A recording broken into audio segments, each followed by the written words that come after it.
From the crossroads of the Ozarks, it's P.I.D. Radio. Welcome, I'm Derek Gilbert. Hi, I'm Sharon Gilbert, and here we are. It's a Sunday. It's a Sunday? Oh. We do this on Saturdays. I know. Well, we had things going on here in the barn yesterday. Trey Smith. Yeah, Trey Smith was over for a visit. Our neighbor Don Fields stopped by. Thank you, Don, for the produce. Homegrown vegetables. Oh, yeah. And so those jalapenos. Wonderful visit yesterday. So rather than try to jam PID Radio into that already full day, we decided to just hold off for a day. So thank you for your patience. Thank you for joining us here in the barn. Thank you for your support, which has made this barn possible. Yeah, in fact, Vicki Joy Anderson is going to be making use of this space in about an hour and a half because her internet went down, and she's able to use this because of you. Absolutely. So we thank you for that. gilberthouse.org/donate if you are so led to support, but we do appreciate your prayers most of all, especially as we're heading into times that are really unsettled. But it has always been so. When we look back on history and it's just, names and dates in a history book, it seems like, oh, okay, well, that was interesting. The people who lived through it at the time, I mean, going back 100 years ago to World War I and the great influenza of 1918, 1919, they must have thought it was the end of the world. So they really did. In fact, speaking of World War I, and many of you, if you read the Red Wing saga, I'm heading up on that. And the book 9, Queen's Sacrifice, is going to take us right into 1900, 1901. And that is looking geopolitically, the treaties that were happening between Russia and France and Great Britain and Germany and Austria and Hungary and all these various places with these secret societies that were also meeting at that time, including the Black Hand, which was responsible for the assassination of Archduke that kicked off World War I. Well, World War I prompted Rudyard Kipling to write a couple of poems, and one of them we're seeing being acted out on the streets of Great Britain today. Yeah. And it's not about race relations, even though it could be applied there. It's really about taking the Ottoman Empire and everything that was leading up to it, and the Russian pogroms that were stressing their economy, so many things that were stressing the British at that time, very much like what's going on today. I've said many times we're seeing the same lead up to World War III that we saw in World War I. Yeah. And the bottom line is, do you have the poem? Can you read it? I do. It's from the Kipling Society, their website, and I'll put a link to this in the show notes so you can read it. And again, this is in the context of World War I. It was not part of their blood. It came to them very late, with long arrears to make good, when the English began to hate. They were not easily moved. They were icy willing to wait, till every count should be proved, ere the English began to hate. Their voices were even and low. Their eyes were level and straight. There was neither sign nor show when the English began to hate. It was not preached to the crowd. It was not taught by the state. No man spoke it aloud when the English began to hate. It was not suddenly bred. It will not swiftly abate. Through the chill years ahead, when time shall count from the date that the English began to hate. Yes, and count from the date he's talking about World War I. He is trying to explain why England so readily, why the English boys so readily jumped in and said, we're going to fight those Germans. We're going to fight those Turks. Yeah. But it is being brought up now by liberals in the UK who are looking at the protests on the streets of Southport in response to... And elsewhere, they're all over the place. Well, and elsewhere, yeah. And this is why a British activist named Tommy Robinson, who's been, he kind of came to prominence about 15 years ago and kind of faded from view during the Boris Johnson administration especially, but has come back again. And he's been in trouble with the law because he is promoting essentially an English first agenda. And we've seen the point and shriek at all those who dare state the obvious, like John Cleese a few years ago when we were over there in 2019. It was just before we got there. John Cleese, Monty Python fame, who pointed out that London is not English anymore. And he got skewered for it, whereas the mayor can say it. Right. Sadiq Khan made that comment just a few weeks ago, and it was, oh, yeah, he's right. It all depends. Do you come from the right or from the left? Today, Sir Keir Starmer gave a speech where he condemned the riots. I don't think you should riot either. What's going on there right now is not going to help anything. He condemned the far right. He kept repeating it, far right, far right, far right. And he said that there should be no one who fears because of skin color or his faith. And I thought, he is blaming the far right for going after people with different appearances and different faiths. But no one is protecting those others, the others, those who practice Christianity or Catholicism. But I know that they're both Christian. Let me say that again. Those who practice Christianity, those who perhaps have less melanin in their skin. We should never, repeat that, never judge on appearance. Right. Martin Luther King, judge on my character, not on my skin. That was the dream that he said he had when his children would live in a world where they would be judged by the content of their character. And now we're living in a world that says, no. If you're not judging by the color of skin, you're racist. Isn't that terrible? That flipped on its head. Flipped on its head. Yeah. And so those of us who really want for everyone to have a seat at the table, for everyone to be treated fairly with respect, we're called racists. This is what the fallen realm are trying to set up. It is tribe against tribe, ethnos against ethnos. Nation against nation. That's exactly what that means. It's originally ethnos. It's not a country. This is a tribe against tribe society. Right. And we're so swiftly getting into that. And I think that we're going to see more of it, and I hate that. I truly do. I don't want to see that. But we're told that in the last days, these things would happen. Right. Not just tribe against tribe, but within families.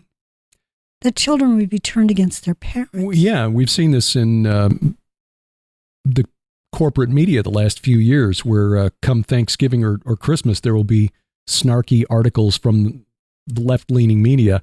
How do you talk to your crazy, conservative uncle at Thanksgiving dinner? That sort of thing. I know that's coming out. And but this is what's going on in England. Robinson, I was trying to remember the name of the organization that he co-founded back in 2009. It's the English Defense League, which kind of faded from prominence after about 2011. But Robinson has been a target of the British government for quite some time because he's promoting an England for the English sort of agenda, but more specifically an anti-Islamist agenda.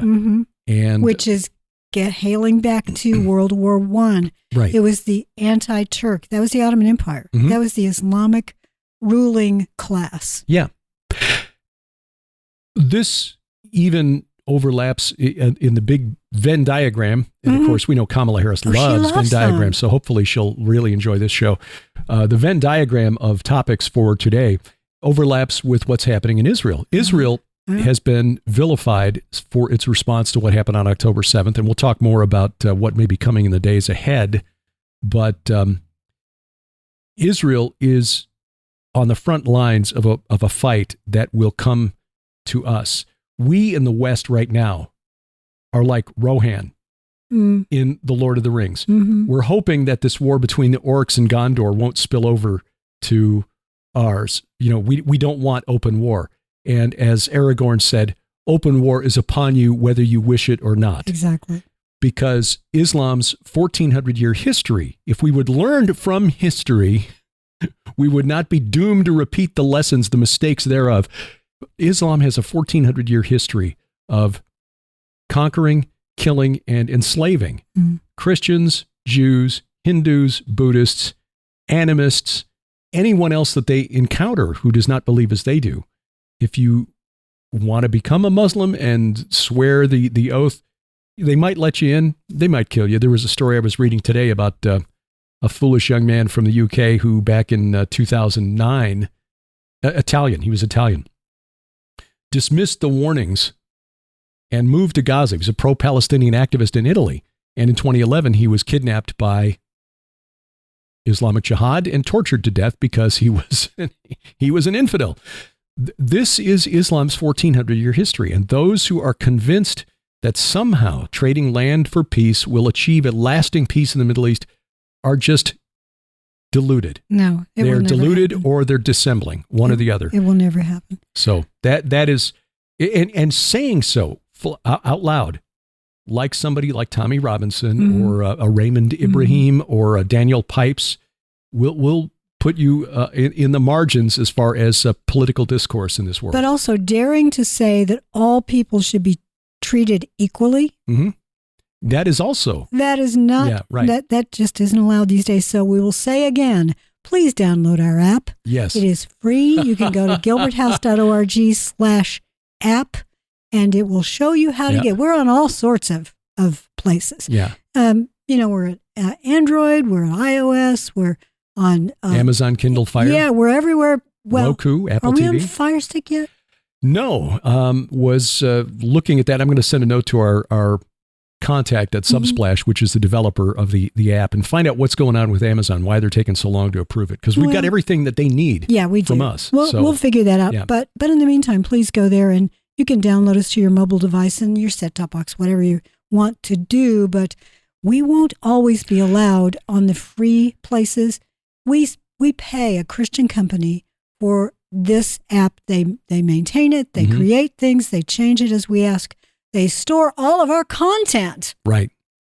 And which is a lot. It is. And in fact, we forgot to mention on Gilbert House Fellowship this morning that I have added all of the interviews from the 2014 Pikes Peak Prophecy Summit. Oh, that's some good stuff. Except autocorrect when I sent out the first notification. If you're on the app and you get those little, push notifications, the first one went out as the Poles Peak Project Summit. Could have been Pie Speak. Yeah. But, talking about pies. Yeah. The Pikes Peak Prophecy Summit, L.A. Marzulli, who else was in there? Gary Stearman. Russ Dizdar, Gary Stearman. Yeah, gosh, just go look at the Russ list. Brialt of the Shroud of Turin. Yes, that's where we first talked with him. Yep. So a lot of good stuff in that. And there will be others yet to come. I've now figured out the quicker way to ingest the material. I don't have to download, re-upload. It will actually pull stuff in from our other hosting company. Yeah, so please download the app. And start looking for the content in the older stuff, the archive stuff going back to 2005 available in the app. We are just the OGs. The old geezers. Yep, that's us. The original geezers. Right. Venn diagram. Including this for Kamala. She is about to pick a VP candidate for her campaign. And there's an article that I shared to X, formerly Twitter, this morning that I think it was at Allgemeiner, but it's a wonderful article about the Judas who was Times of Israel. Times of Israel. Thank you. You're right. It was TOI.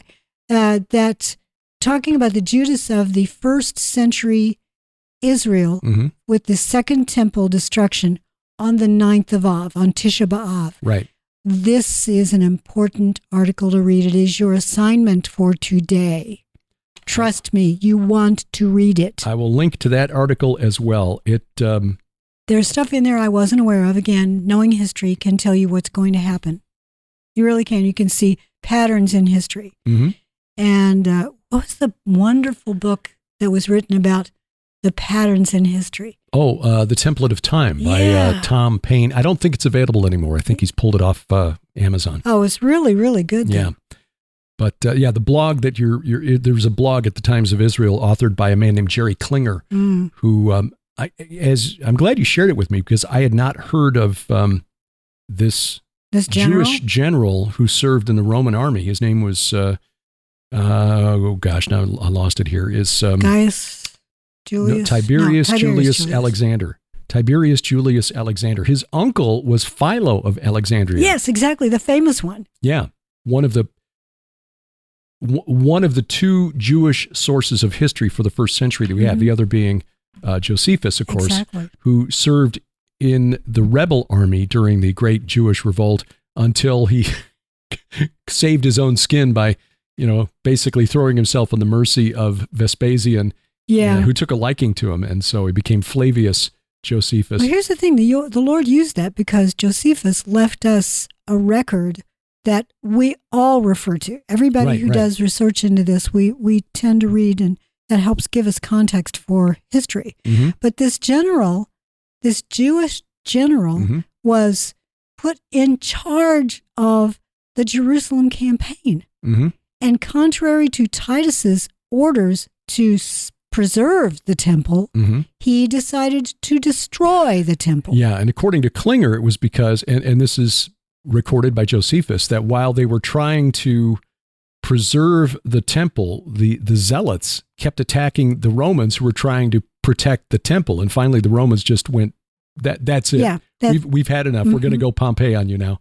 And the temple was destroyed. Yes, sadly it was. And that was the fulfillment of prophecy, though. It was indeed, and that occurred on Tisha B'Av, the 9th of Av. It was more than that day, but that's the date that Jews mourn for that, what happened then. So twice the temple has been destroyed on that day. Right, Nebuchadnezzar the first time. So the 9th of Av is coming up, August 12th and 13th on our Gregorian calendars, and there are many who believe that Iran may well choose to strike on that date. I wonder about that because if we're all expecting it on that date, they're likely to choose a different one.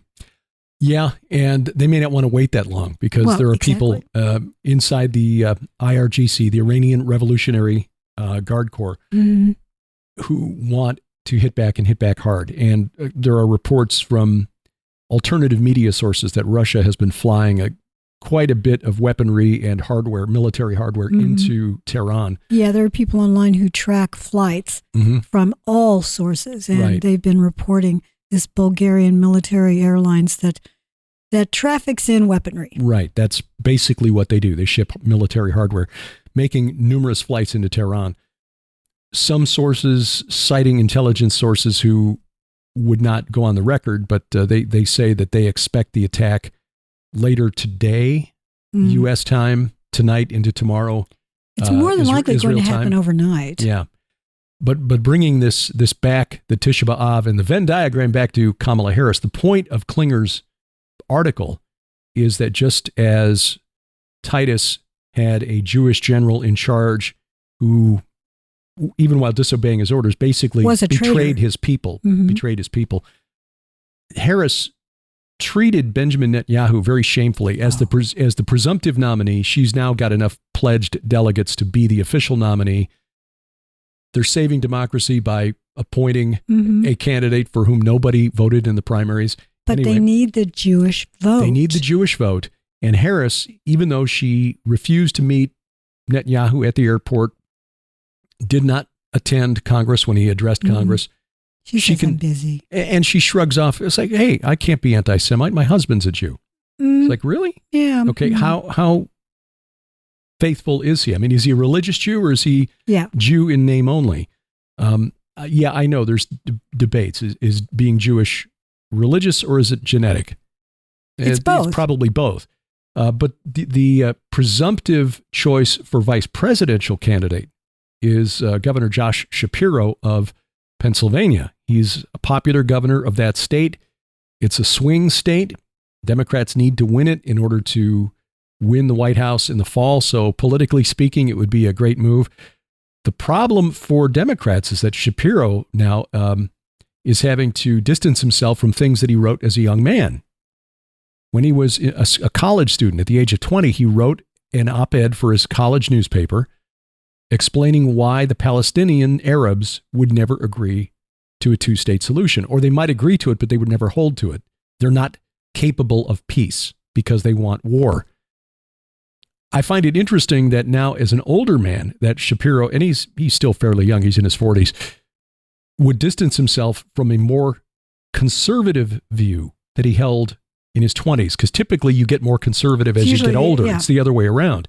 In my 20s, even up to 25 years ago, when we first met Avi Lipkin, who is a firebrand, I thought, boy, he's radical. No wonder there'll never be peace in the Middle East. You got Israelis like him But I've come to find out over the last 25 years that Avi is right. He's right. Absolutely. Islamic history, 1,400 years of precedent there to draw upon.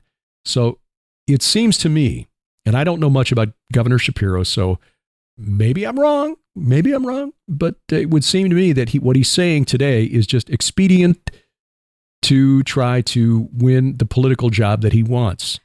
He volunteered in his 20s. He had to do it, I guess, when he was a student. He volunteered on a kibbutz, did some service projects at an IDF base. There are questions. He never carried a gun. Yeah, there are questions as to whether or not he volunteered in the IDF. Now, the Philadelphia Inquirer did say, yes, he was served in the IDF, but other sources say, no, he just volunteered, did a service project at an IDF base. Either way, the main point is that 25 years ago or whenever this was, he was arguing that the Palestinian Arabs were not capable of peace. There could never be a two-state solution. And now he's saying, no, the two-state solution is the answer. So was he mistaken then or is he mistaken now? And as an older man, I would say he's probably just saying what he needs to say to pacify the Jewish base. But Klinger's point is, don't be fooled, Democrats in the United States. Vote for the party that's actually going to protect Israel. Exactly. Well, or the candidate anyway, because there are a lot of Republicans. Well, the candidate. George W. Bush and his Secretary of State, former National Security Advisor, first black National Security Advisor, Secretary of State. Powell? Rice? No. Condoleezza Rice. Condoleezza Rice, thank you. I was thinking Rice, and I thought, no, that's Susan Rice. No, different Rice. No, that's entirely different. Yeah. That's Clinton. Condoleezza Rice was arguing 20 years ago that the time had come for a two-state solution. So not all Republicans are on board with this idea either. Trump has been the most pro-Israel, Jewish-friendly president in American history. I'm going to recommend again an account on X, formerly Twitter, but also on YouTube.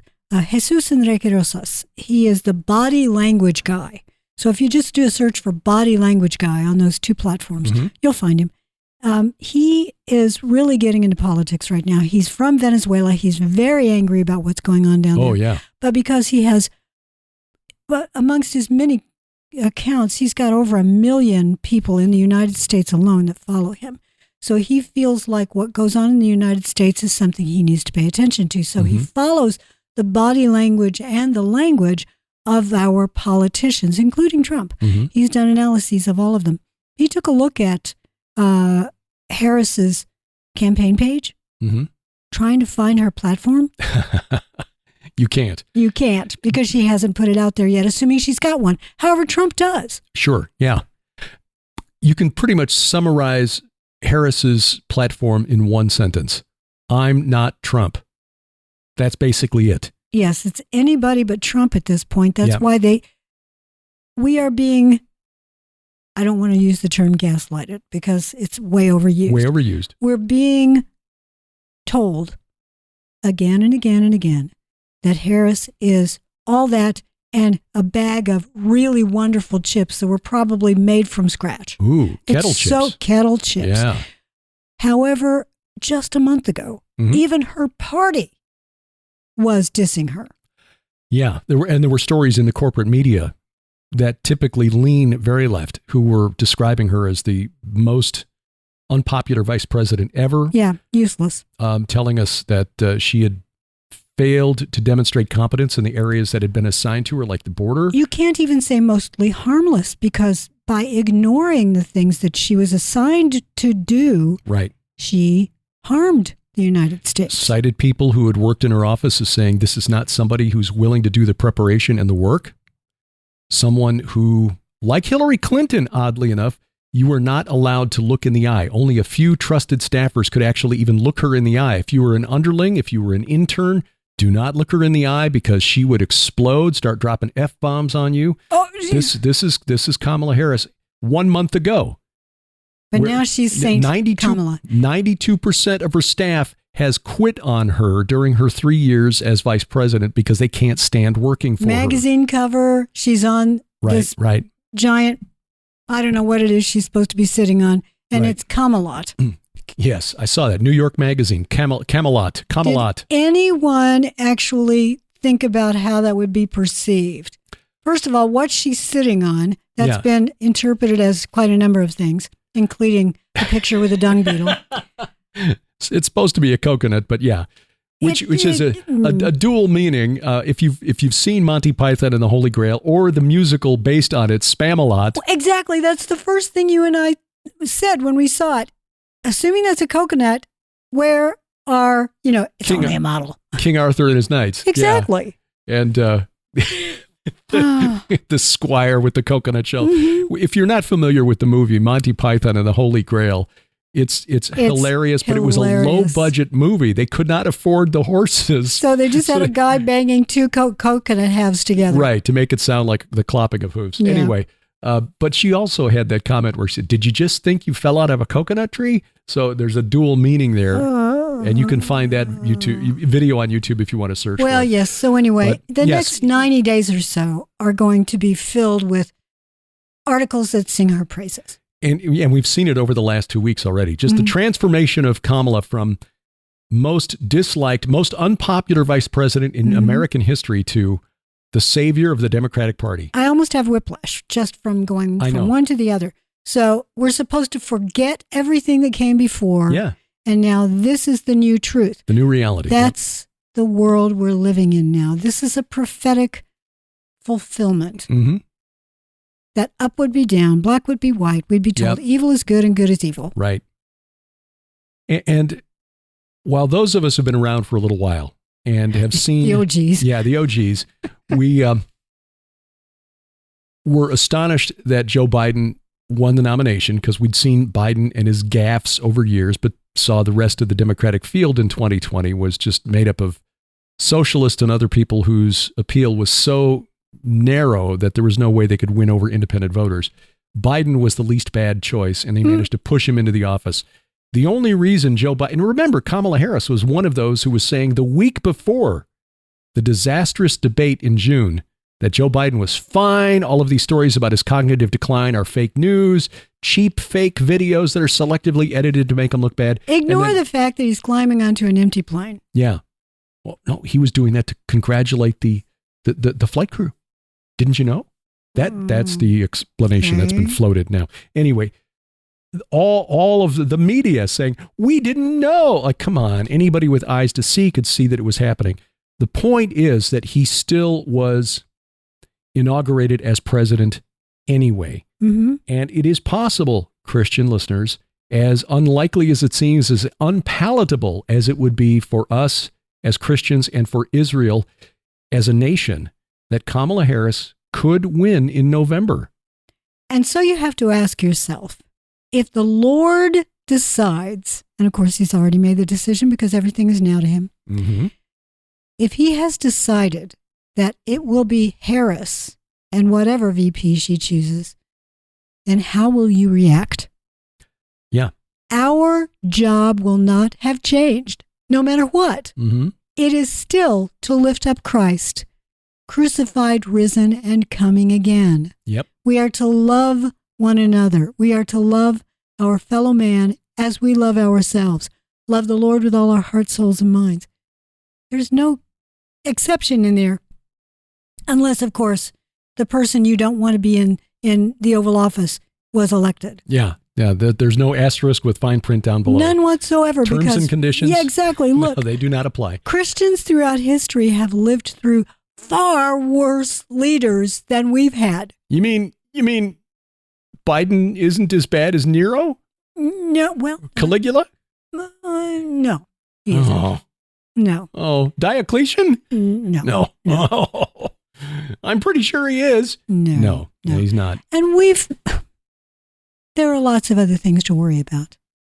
Yes. Do your job as a Christian first, as a member of as a citizen of the United States, then go vote. Mm-hmm. Make sure you go vote, not just because you're voting for a presidential candidate, but because you're going to have local election stuff in there too. Right. And that's where you still have some influence over policy that affects your children and your grandchildren. Exactly. Get active, know who the school board candidates are and what they stand for. Know who your governor might be, your State lieutenant representative, governor, all state of those senator, things. right. These things matter. And you're right, school board, that's a biggie. It is a biggie. Well, a little more on politics coming up. I want to talk also about how Democrats are freaking out about a secretive Christian organization that wants to take over the world. Not that one. Yes, that and more as PID Radio continues.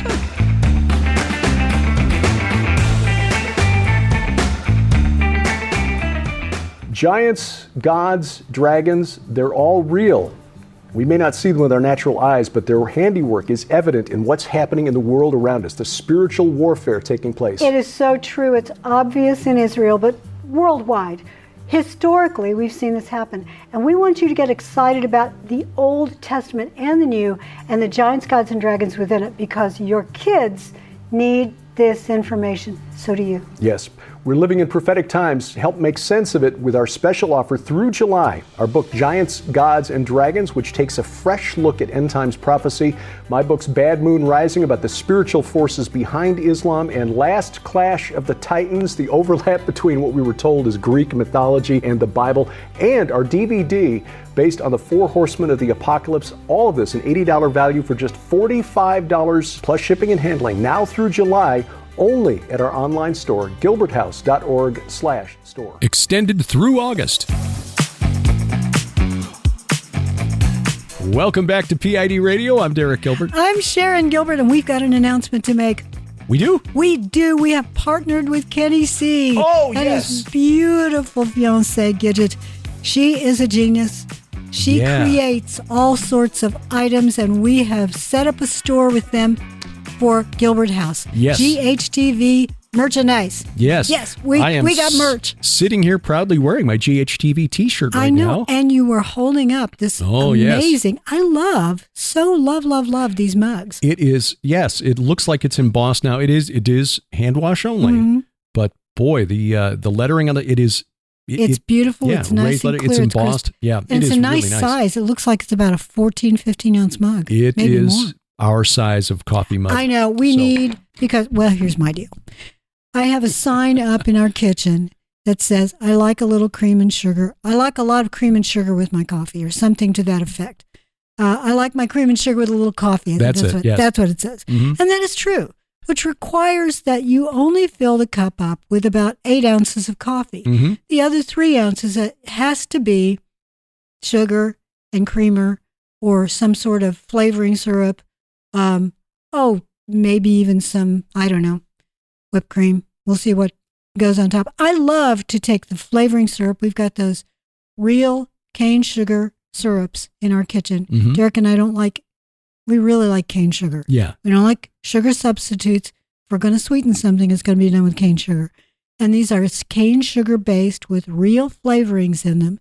And so we've got caramel and what else is in there? Cocoa, and we've also got vanilla. Vanilla, French vanilla, of course. Yeah. We've got French vanilla. We've also got, for our tea, we've got peach and blackberry, but we will add those along with some half and half or some milk to my coffee.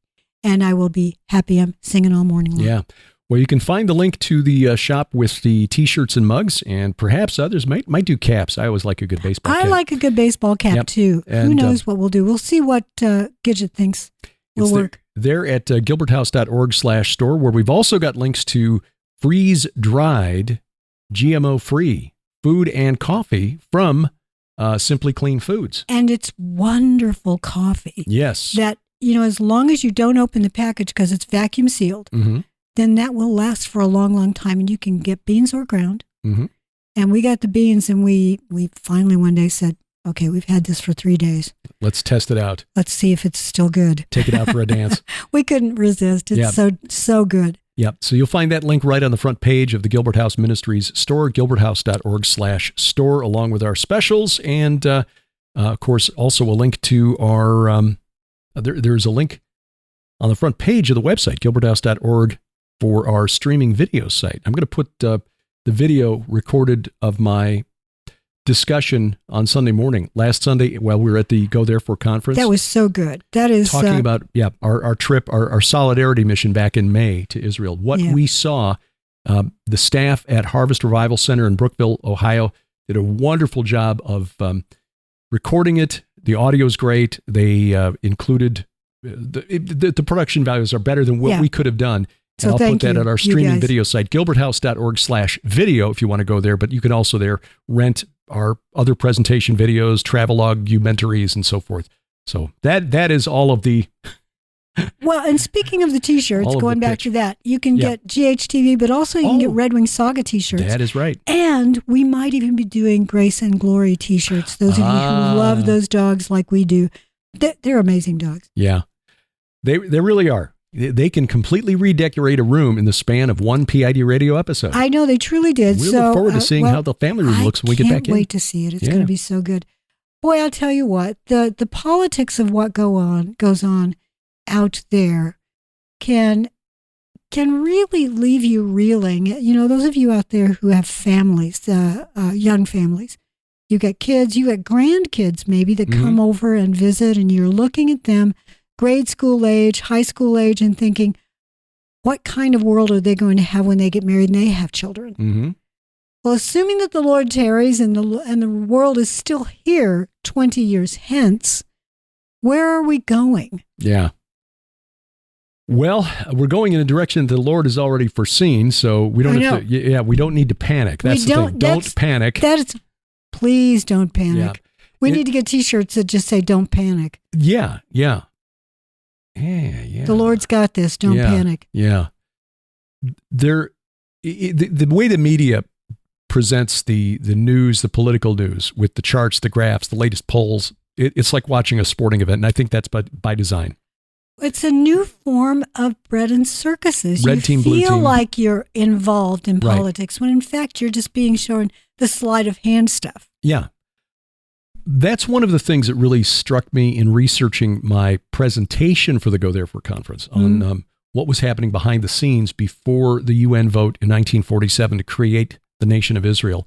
Before the break, you teased the idea of a secret group, and we'll get to that secret group in a minute. But your research, when people look at why Israel exists, usually most of us, because we want a simple answer, it's because of this guy, because of this group, because of this activity, because of this historical event.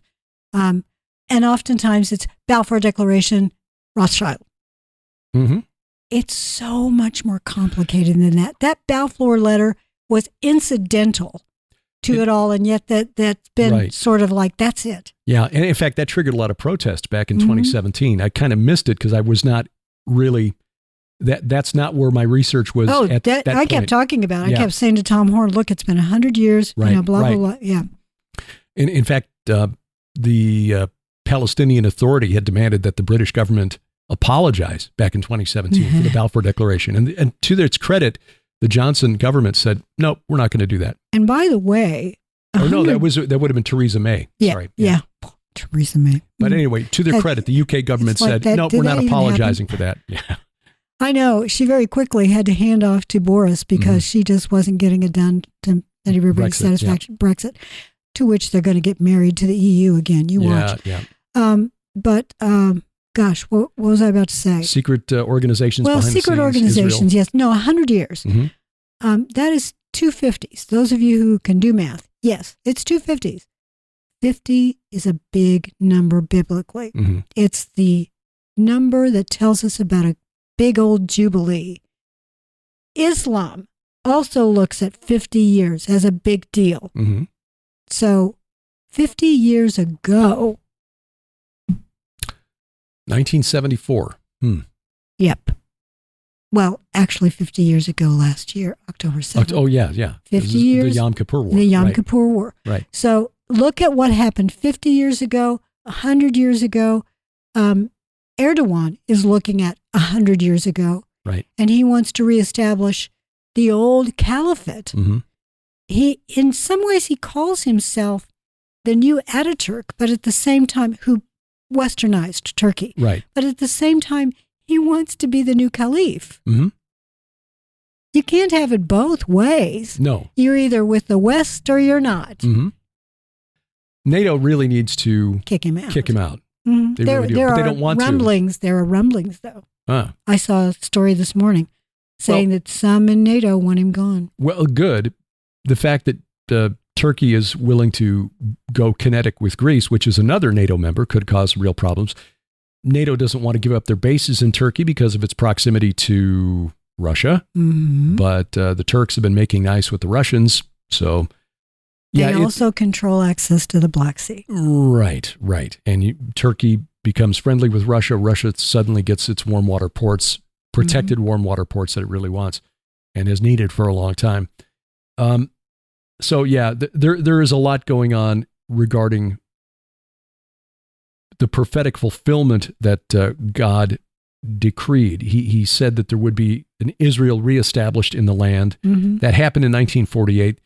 A lot of Christians today, looking at Israel's response to provocations from their Arab neighbors, have decided that Israel can't be the fulfillment of God's promises, because if the Israelis were fulfilling God's promises, they wouldn't be as mean as they are, or something. There's nothing in the Bible to say that. No. And it's clear when you read Zechariah 12, Zechariah 14, Joel chapter 1, Joel's army. When you read carefully, Joel's army is not the good guys. But Joel's army, yeah. Yeah, Joel's army. I think you could be right. Anyway, Joel's army, which some have interpreted as being warriors of God. No, they're fighting for the enemy. God destroys Joel's army. Yes, but he allows it. He allows it.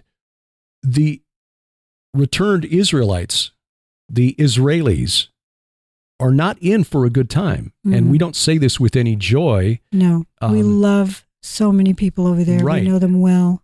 There is a day coming when they will be the center of a world war. That is the war of Gog and Magog, the war that leads to Armageddon. But God said a spirit of grace and mercy will be poured out on the remnant of the house of Judah, in other words, the Jews, and the house of David in Jerusalem, which is the site of Armageddon. And they will look on me, on him whom they have pierced, and mourn. Yes. So they will recognize, as Avi Lipkin said, is Messiah coming for the first time or the second time? I have a feeling we'll find out very soon.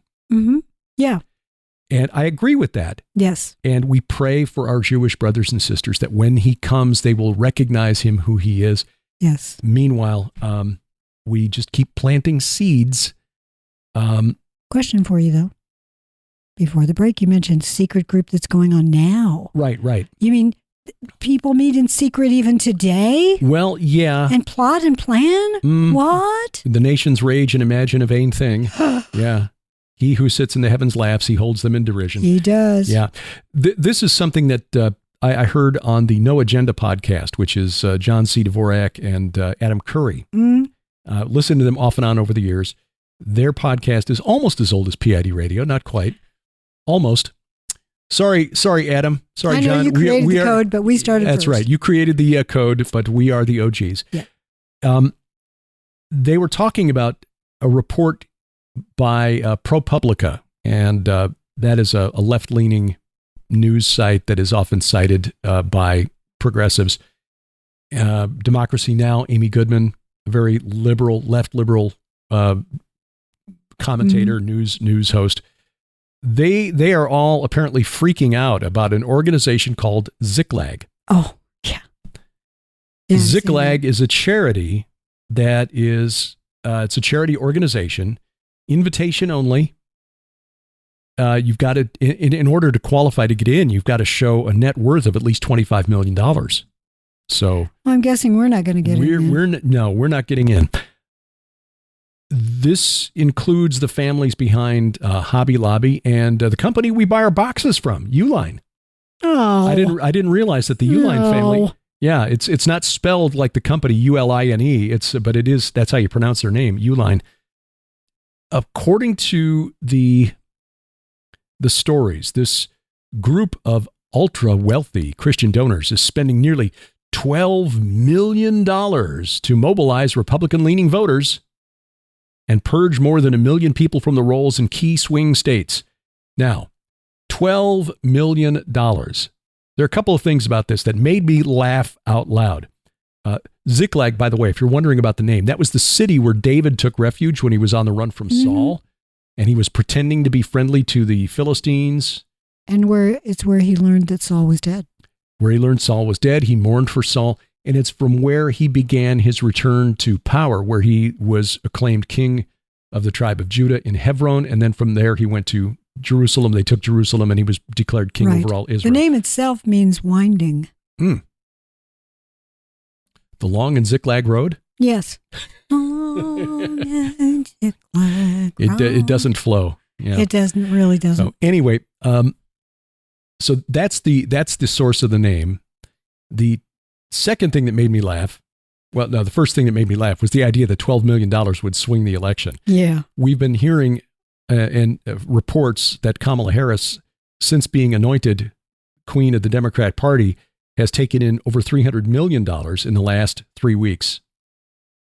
She took taken in or just moved from one account to another? Well, I don't know. Some of that, I think there was $96 million in the Biden campaign fund.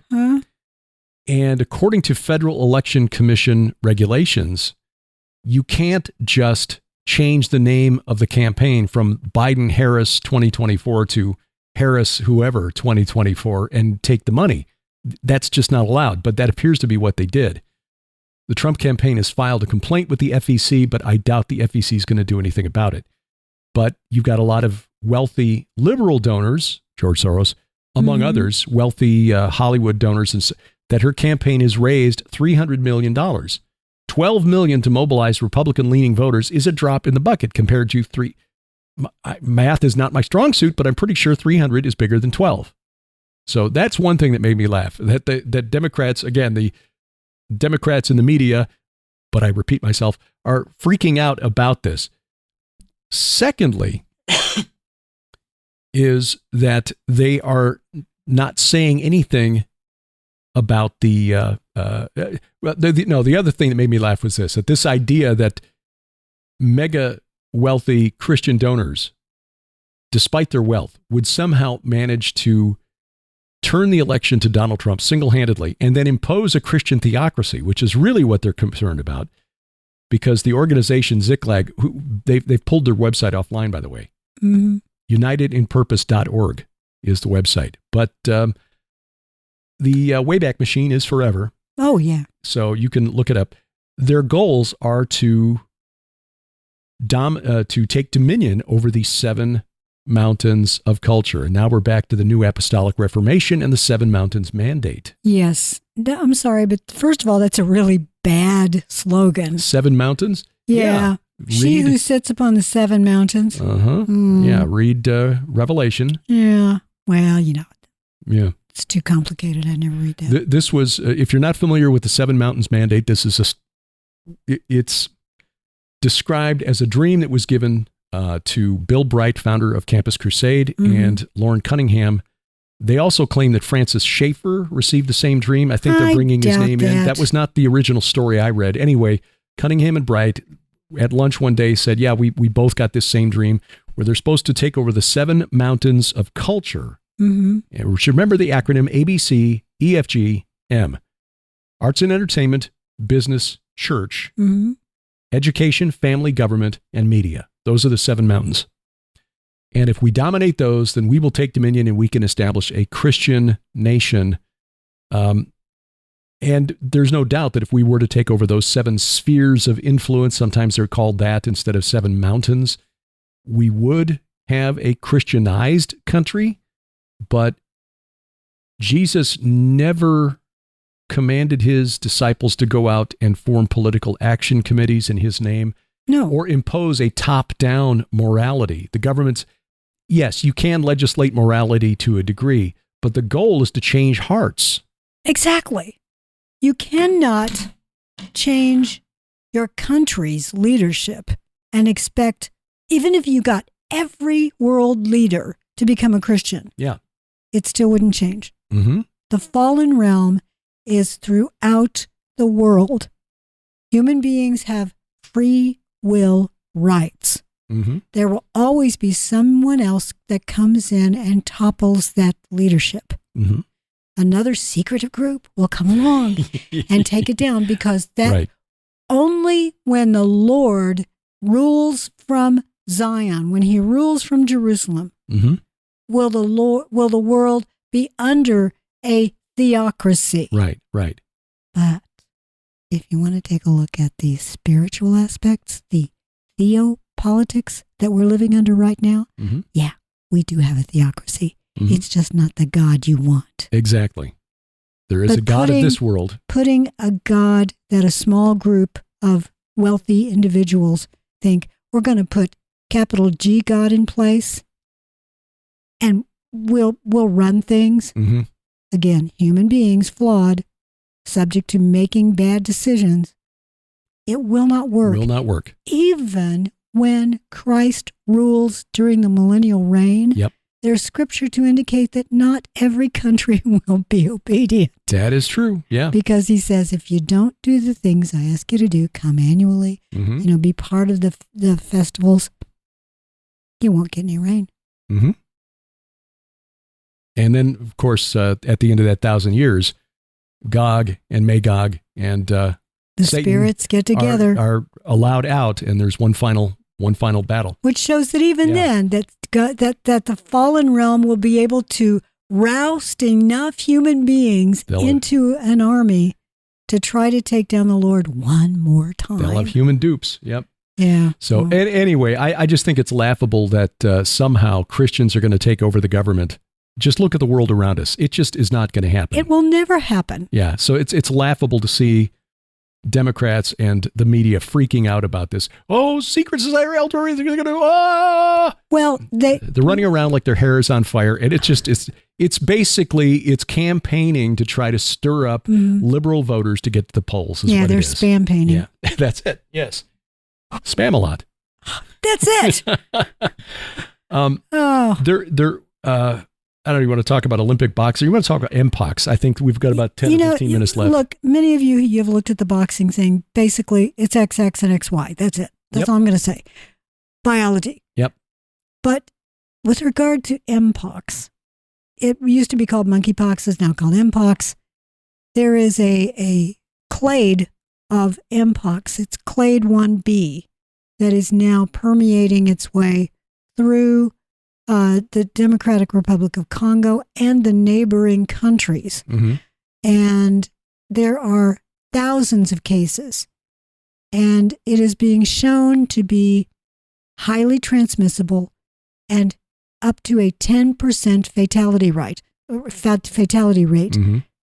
5% in adults. It is up to 10% in children. That is very high. 5% is, it's estimated that the great influenza of 100 years ago was only 2.5%. I know. 2.5 to 5, depending upon what numbers. Right. But 5 is a lot. 5 to 10 is more. Yeah.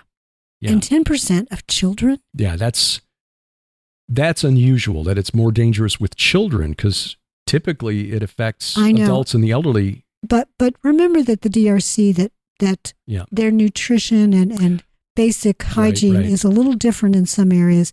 Not everywhere. If you got cities, it can be better. But even in the cities, sometimes you'll have trash going. Boy, that sounds like San Francisco. Yeah. But you'd have to remember there may be local customs as well, like burial customs. A lot of things that can raise that transmission rate and maybe even the death rate. Sadly, because of what's been happening over the last 5-6 decades, as far as doctors coming in and taking over, local physicians sometimes are not cooperative with incoming foreign physicians. Yeah. Local villagers may not be cooperative to people coming in with vials and needles. Because sometimes what's been told to them hasn't been quite the truth. Right. Yeah, it's this is a dangerous disease, and more infectious and more dangerous than the current strains of avian flu that are, the infection fatality rate in the avian flu is higher. It's just not very infectious. It's 50% in H5N1. But it's not spreading. But it's very, very, very few cases, human cases. Right. There are lots of bird cases. Yeah. And there are more and more cattle cases. And we're finding it in other mammals as well, even sea animals. Yeah. So I think H5N1 is learning. I think it's learning how to infect humans. Yeah. The good thing about viruses is typically when they mutate and become more infectious, they become less virulent, less deadly. Right. The whole point is to be able to go from subject to subject. And if your subject one dies within a day and doesn't infect anybody else, then it's kind of defeats the purpose. Yeah, exactly. Yeah. So more than likely, it's unlikely to get something that's extremely transmissible that is going to have higher than a 10% fatality rate.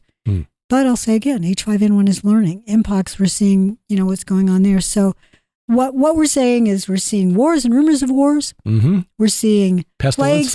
Pestilence. Mm-hmm. We're seeing the economy shut down. Oh, yeah. And death is having a field day. There was a quick story I wanted to add here about China apparently getting ready to start flying helicopter money out to its people. Trying to help their economy? Yeah, an advisor to the central bank there in China wanting to talk about sending just free money out there. Let's see. Would adopt fiscal measures to support consumption and directly send money to households. This is from Huang Yiping, who's a member of the Monetary Policy Committee of the People's Bank of China, the central bank there. Yeah, prime in the pump. And the reason this is significant is because back in 2008, when the subprime mortgage crisis hit, it was thought that there was a risk that the global banking system would fail. Apparently, one of the reasons it didn't was that the Chinese started taking on a lot of debt and creating the illusion of wealth by just printing lots of money. The and same building kind cities. of thing. Yeah, building ghost cities and paying people to build these cities that nobody lives in. Total debt in China at the time, in 2008, was slightly over 100% of GDP. It was like 105%. Now it is close to 330% of GDP. Now, not all of this is government debt. Government debt is up some, but corporate debt and household debt have both increased substantially. So the illusion of wealth in China over the last 15 years is similar to what we experienced here in the 90s with artificially low interest rates. We're not really richer as a nation. We just have more people who've taken out more debt.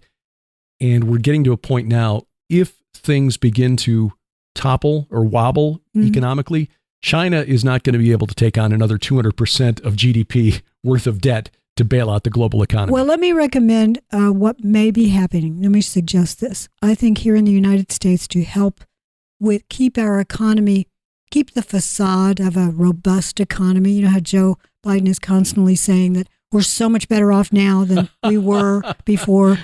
Well, I think that we may see helicopter money here, and we may see the Fed reduce the prime rate by quite a bit, like a point or more, an entire percentage point or more. Yes, especially with the election coming in November. The last thing they want is the economy to formally tip over. And there are some indicators that show that the U.S. economy is already in recession. They want grocery prices down. They want gas prices down. They want people back to work. And Biden has almost already almost drained the strategic petroleum reserve to try to keep gasoline prices down. We were noticing that here in the Ozarks, we're down below $3 a gallon, which I know our prices are low relative to the rest of the country, but below $3 a gallon was kind of an eye-opener. It's like, how did that happen? Especially if things get hot in the Middle East, as it appears they are about to, that will probably spike things. Our Navy is there to help out. The U.S. is suddenly sending the Theodore Roosevelt. Yeah, and I've told you that I have a theory that the U.S. really wants control of Iran. You may be right about that.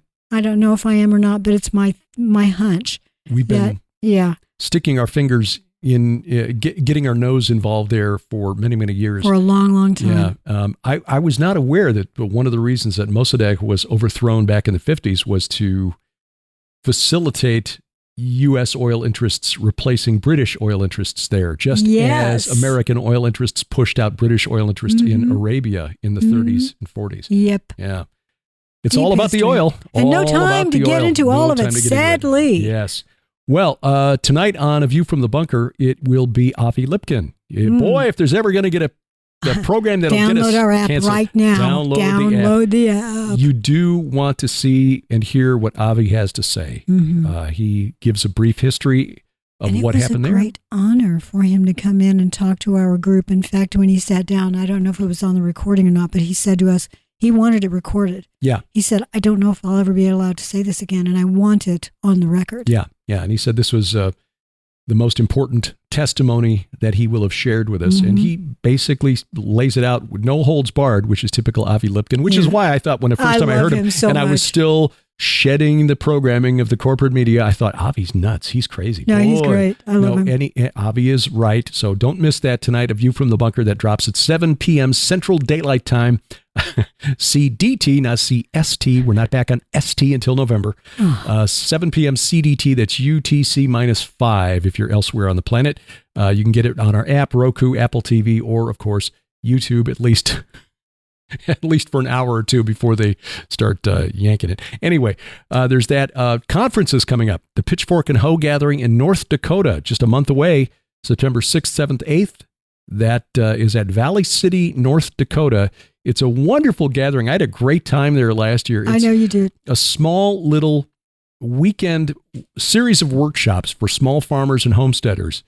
How to, organic farming, how to, take care of your goats and things like this. Important stuff, especially in this day. And then a crazy Christian talking about why giants, gods, and dragons. Two crazy Christians. This year it's two. Dr. Doug Hamp has been added. And so he will be joining me up there. So we'll be speaking. If you're not familiar with Doug, boy, I'll tell you what, he is an out-of-the-box thinker. He sees the roles that will be played by artificial intelligence, transhumanism, and the UFO UAP phenomenon in end times prophecy. We've talked about that with him on Unraveling Revelation. Yeah, we love Doug so much, so I'm delighted that they've invited him. Yep. So this will be coming up just a month away, Valley City, North Dakota. That's an hour west of Fargo. Yep. There may be a conference at the very end of October. We'll know more in another week or two. Right. And in November, of course, we're still planning to go to Israel. Yes. Would be November 7th, I think, would be leaving. 6th. Yeah. Oh, the very day after. 6th through 13th. Okay. So if you are interested, please contact Lipkin Tours and let them know. You can go down on their list or you can pay a down payment if you want to, however you want to handle that. But Derek and I will find out in the next week or two if we are going to change our minds. Yeah. And that will be done by Iran if that happens. Yes. Because if they attack Israel, then in fact, may throw things up in the air. There are some who think that it will be a multi-prong attack. It will be Hezbollah, it will be the Houthis, and every proxy for Iran plus Iran. Yeah. Iraqi militias, Hezbollah, it would be all out. But good luck trying that. Yeah. Do you not understand that Michael is still there? Yes. He still represents Yahweh. That this is his land.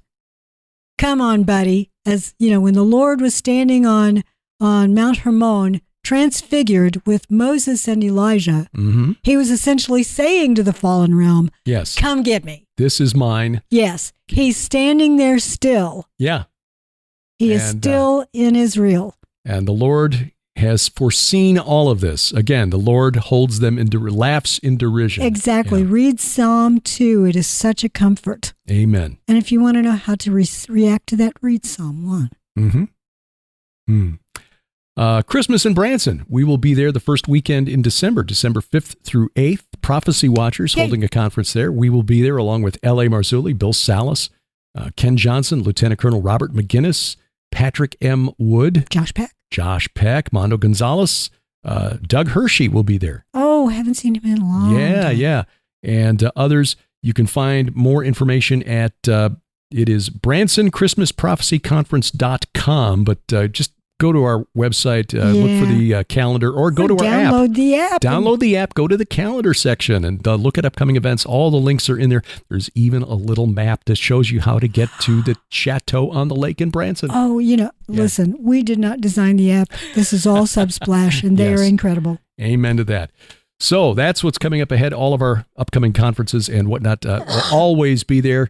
And if Always. you're interested in joining us in Israel, November, next spring, whenever the Lord allows, you'll find that information at You will indeed. And you'll find gilberthouse.org/travel. coffee mugs and T-shirts and At all the sorts store. of goodies. Yeah. Until next time, I'm Derek Gilbert. I'm Sharon Gilbert, and for Grace and Glory, who are in the house, perhaps redecorating. I don't know. Bye-bye, everybody.